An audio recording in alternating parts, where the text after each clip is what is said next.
Hi, my name is Nancy Lee, and I'm a licensed psychotherapist in the state of Colorado. I'm going to be presenting to you today as part of SoulSpark session number 6 and as part of a larger event called the SoulSpark Empowerment Summit. So I'm going to go ahead and share my screen with you. I have some PowerPoint slides, and I'm also going to hide my face because I get distracted by movement, and I tend to move a lot when I talk. So as I said, I'm a licensed psychotherapist. I'm also a parent, and I've been volunteering and working in the nonprofit sector for about 30 years. And in that time, I've seen a lot. I've worked on a lot of projects. I've navigated a lot of ups and downs and challenges. And there were a couple questions that really plagued me throughout my time, both as a parent and also as a professional. And some of those questions were around our society in the US, why some of the trends were worsening. So for example, year over year in America, we've had increased stress, increased mental health prevalence, increased emergency room visits for suicidal ideation and attempts. There's a lot of things that I was noticing were often talked about, but really hard to address. And a lot of these things sort of came to a head when I had a child who is a neurodivergent. And neurodivergence basically means that your cognitive functioning, your neuropsychological functioning are in many ways atypical or different from what we think of as normal. And so one of the challenges that my daughter has is around sensory processing. With central auditory processing disorder, she has a number of issues that she's had to face and really battle and work through. And that means our family has done that as well. So with that introduction, I will be moving more into content in a minute, but I did want to make a couple comments and sort of frame the talk that I'm sharing with you today. So first and foremost, this is a top-line overview, not a how-to. And that really has to be the case in part because it's so short, but also because I don't know that a lot of us are really in this fix-it mode.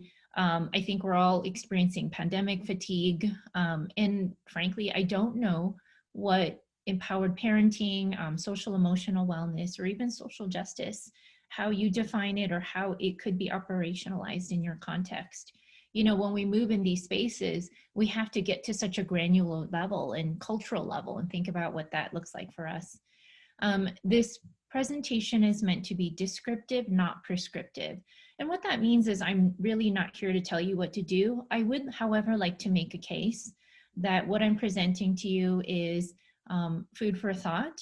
And I think it's really going to be important as we think about taking care of ourselves, our families, and our communities now and post-pandemic.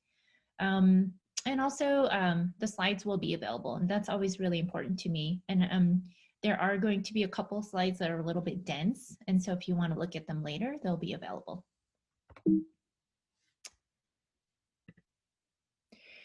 So I wanted to start with a couple brief descriptions or maybe definitions. When I thought about the topic today and what I wanted to share with you, it did occur to me that all three constructs, parenting, social emotional wellness, and social justice, are extraordinarily complicated, broad, ambitious, really, to talk about, difficult to talk about, and yet they're really at the core of how I've lived and what I've done. And I think they're extremely relevant today in the context of what's happening now with the pandemic. It's an election year. There is a fight for racial justice. There is an opportunity for pretty significant change and even progress, I would say, when we think about educating youth, when we think about parenting or caregiving, and really kind of what kind of society we want to build and last. So in terms of this sort of top-down, top-line thinking, a paradigm is a standard perspective or set of ideas. And so even the idea of parenting, we often think of it as like a role or like a set of responsibilities. You know, it's my job to make sure my kid gets food and has a place to live and gets good schooling. But it's really also a paradigm because we all hold a set of beliefs around what good parenting is. We have a set of practices and a set of ideas what's optimal or what we actually do in our day to day. And so a paradigm is also a way of looking at something. And I would argue that we even just sort of have a way of looking at our own kids. We have a way of looking at ourselves as parents. And when you change paradigms, you're changing how you think about something. And kind of linking back to what I said earlier about having a neurodivergent child, I really had to make a paradigm shift. And there's something about the pressure of our society, particularly with parents. I think there's a lot of parent judging and standard bearing and mixed messaging. And this is something that has been particularly difficult for me to navigate, especially being multicultural and a minority, is that what people sort of hold to be optimal or normal parenting weren't things that I could necessarily engage in. And so when I think about having a neurodivergent child, I really had to change the way I see her.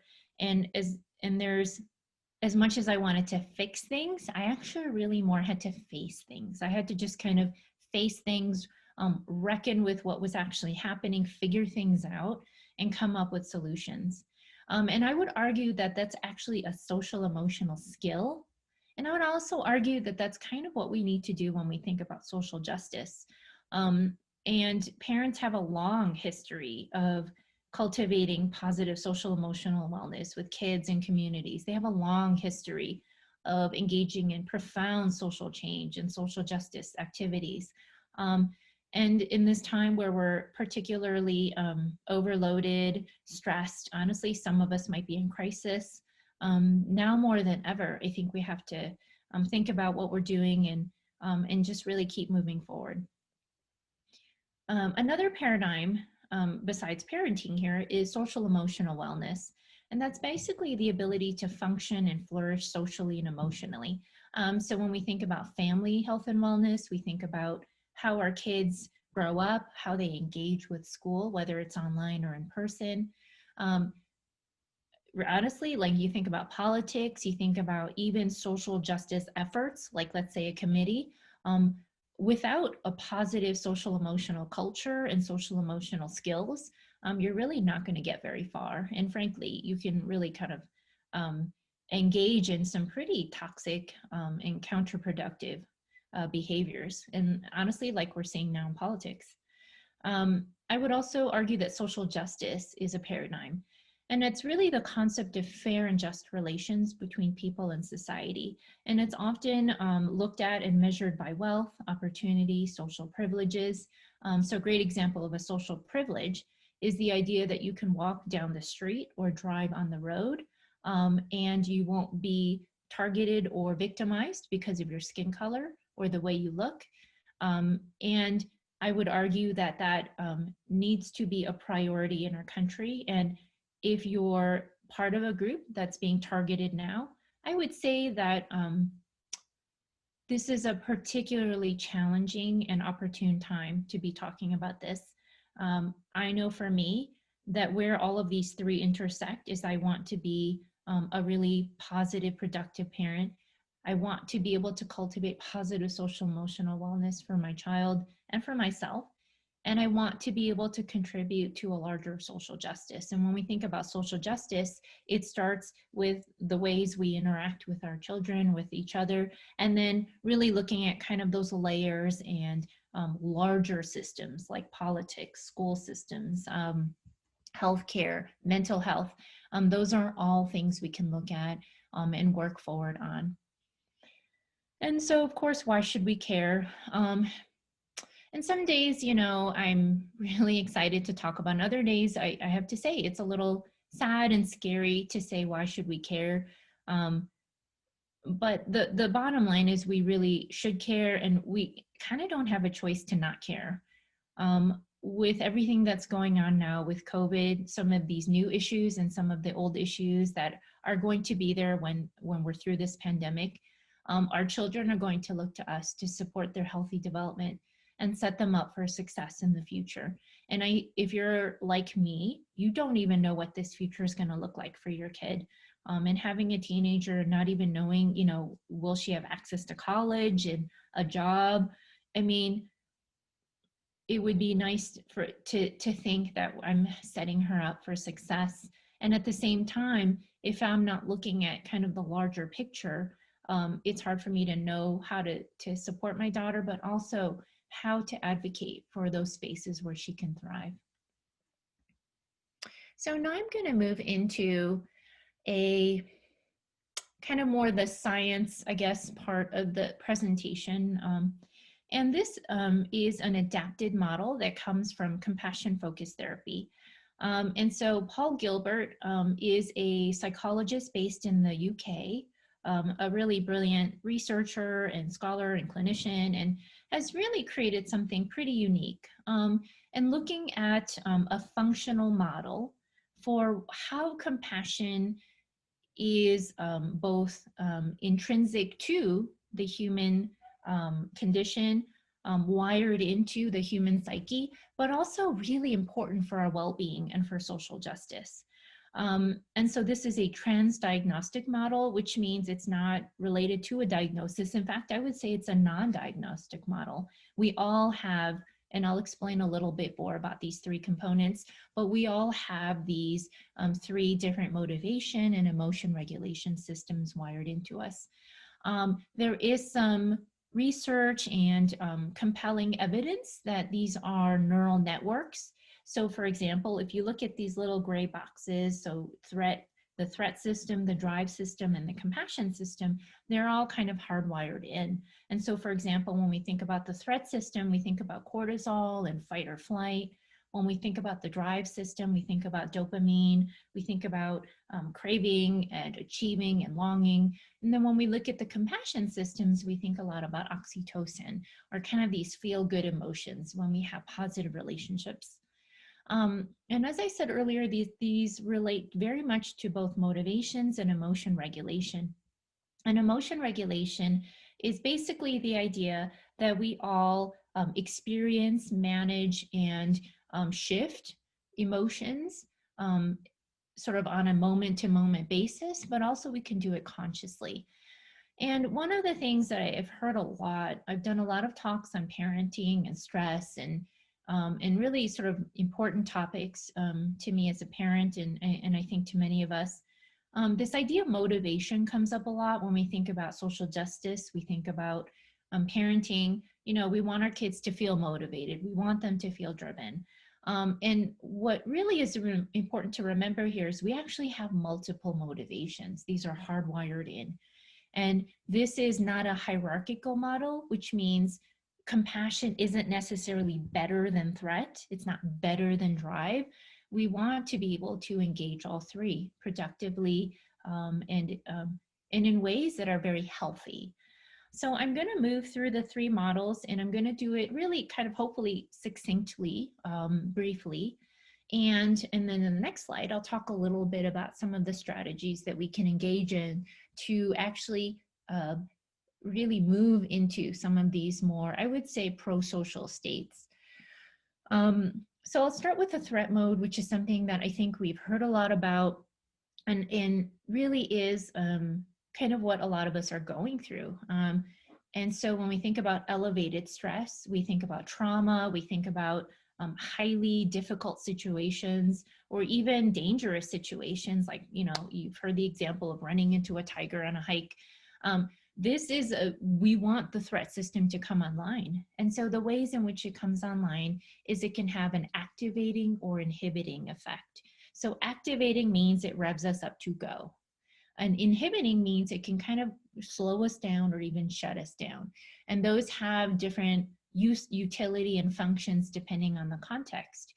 And so you think about a kid who's really experiencing a level of post-traumatic stress, then they're probably going to have a lot of anxiety, and they're going to be keyed up and hypervigilant, or they might also experience shutdown, numbing, isolating. These are kind of two of the most common patterns that we see. So the focus of the threat system is to orient toward danger and crises. And it's no wonder that a lot of us are feeling highly anxious and stressed and all manner of emotions right now. The functions of the threat system are to protect. They're to help us survive or find safety, physical and emotional safety. Um, and the feelings that the threat system actually can elicit are anger, fear, disgust, and sometimes sadness. One of the things I always like to point out with disgust is that shame, in my opinion, is disgust that's internalized or pointed inward. It's a feeling of disgust toward oneself. Now, I don't know if that's necessarily the conventional view of disgust and shame, but that's just something I've started to conceptualize, because one of the most profound issues in the United States of America, and that's keeping us from moving forward, for example, in racial justice, is shame. There's a lot of defensiveness around race and who's done what, and blaming and anger and fear. And we need to be able to move into these two other states in order to kind of move through and past these stuck points. So looking at drive system next, this is the one that actually we actually probably talk about the most in our day-to-day lives. So this is oriented toward incentives and resources. So for example, school.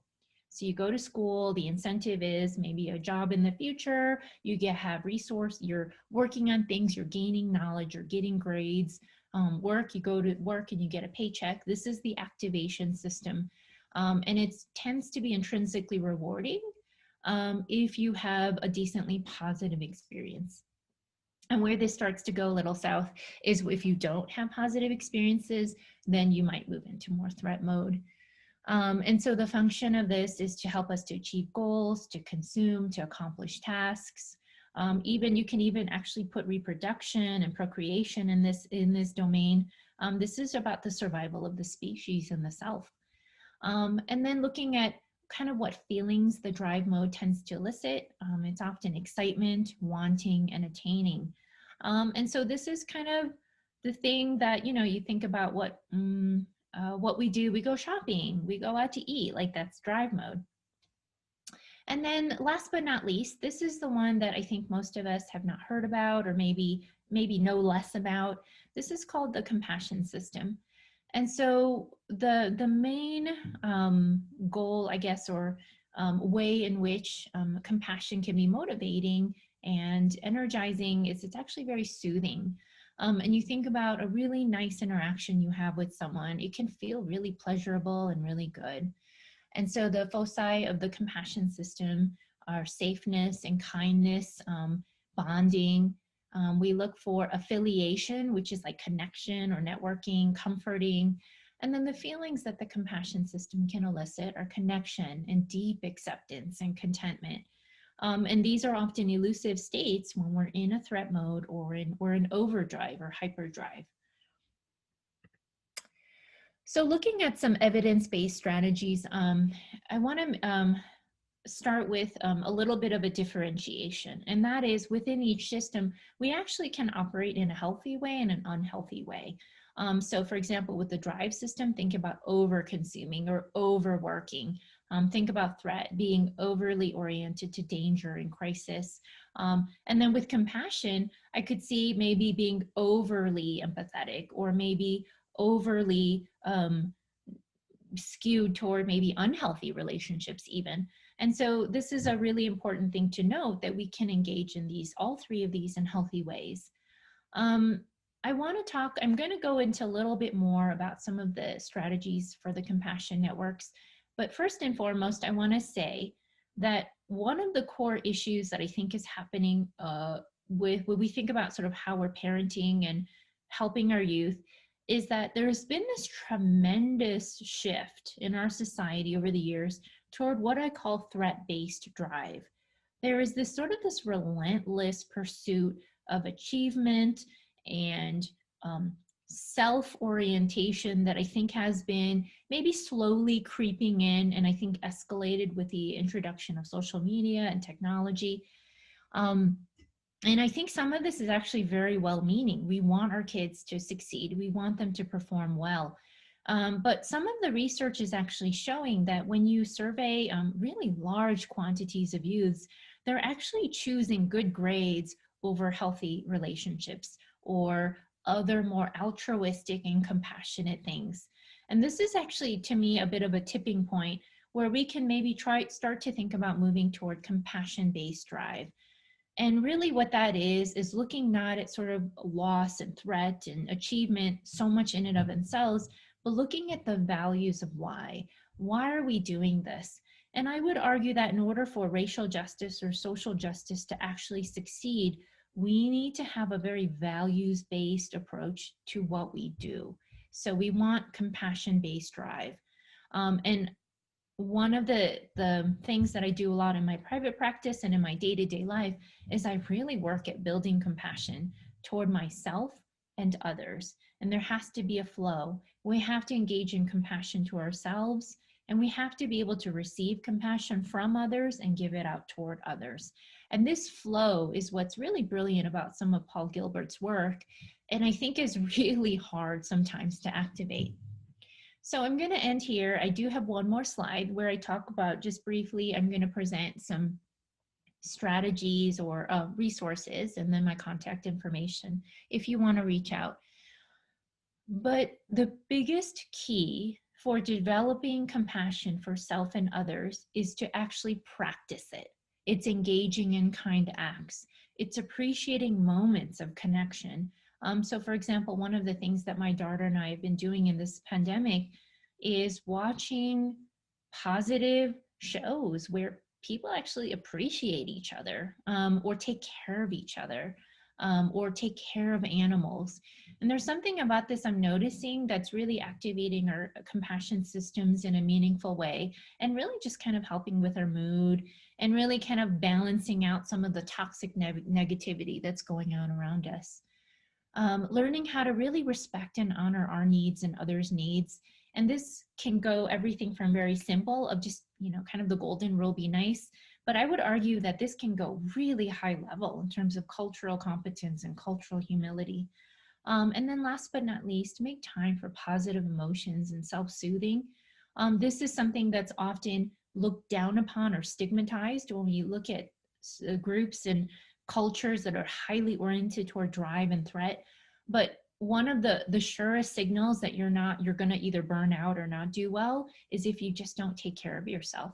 And I would argue that one of the things that we as parents and people in sort of some of these, and myself included, in minority populations, in some ways it's almost like an act of social justice if we can take care of ourselves and take care of our families in ways that are highly empowered. So this is my last slide. So this has my contact information and some suggested resources. Again, I'm happy to share these slides with you. And this is really me putting this information out there in case you want to move forward and research and really kind of start to implement some of these into your own life. So thank you for joining me today. I'm really honored to be part of this Empowerment Summit. And I hope some of what I've shared with you is helpful to sort of understand what you're going through, maybe some ways to support yourself and others, and move forward through these difficult times. Thank you.